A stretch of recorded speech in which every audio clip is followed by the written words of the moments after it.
കേരളത്തിന്റെ രാജ്യാന്തര ചലച്ചിത്രമേളയിൽ കുട്ടികളുടെ ചിത്രവും ഉൾപ്പെടുത്തണമെന്ന ആവശ്യവുമായി അക്കാദമിക് ചെയർമാന് 9 വയസ്സുകാരിയുടെ കത്ത്. മലപ്പുറം സ്വദേശിനിയായ അതിഥിയാണ് പ്രിയദർശന് നൽകാനുള്ള കത്തുമായി മേളയിലെത്തിയത്.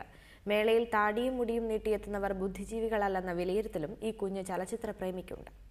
പ്രിയപ്പെട്ട പ്രിയദർശൻ അങ്കിളിന്, അതിഥി എന്ന 4ാം ക്ലാസ്സുകാരിയായ ഞാൻ GLPS കാലിക്കറ്റ് യൂണിവേഴ്സിറ്റി ക്യാമ്പസ് സ്കൂളിൽ നിന്നും ഒരാഴ്ച ലീവ് എടുത്താണ് ഫിലിം ഫെസ്റ്റിവലിന് എത്തിയിരിക്കുന്നത്.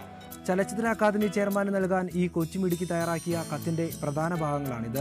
അച്ഛനും അമ്മയ്ക്കും ഒപ്പം മേളയ്ക്കെത്തിയ തന്നെ തിയേറ്ററിൽ കയറാൻ അനുവദിക്കാത്തതിന്റെ സങ്കടവും അതിഥി പങ്കുവച്ചു. കേട്ടി വീടാണെങ്കിൽ എനിക്ക് വല്ലോ മനസ്സിലാവും, ഇംഗ്ലീഷ് വല്ലോ എനിക്ക് മനസ്സിലാവോ?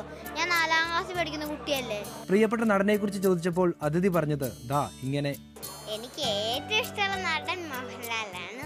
പണ്ടത്തെ മോഹൻലാലിന്റെ മുടി ഇങ്ങനെയായിരുന്നു. ഇപ്പോഴത്തെ മോഹൻലാലിന്റെ മുടി വിഗാണെന്നാണ് അറിവ്. തിയേറ്ററുകൾക്കുള്ളിൽ കയറ്റാത്തത് കൊണ്ട് ഒഴിവു സമയങ്ങൾ പുസ്തകം വായിച്ചിരിക്കാനാണ് ഈ കൊച്ചുമിടുക്കി ആഗ്രഹിക്കുന്നത്.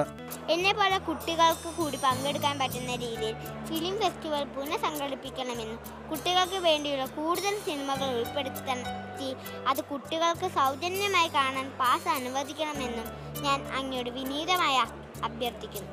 സ്നേഹത്തോടെ അതിഥി വി. ടിൻഡോ വർക്കി, റിപ്പോർട്ടർ, തിരുവനന്തപുരം.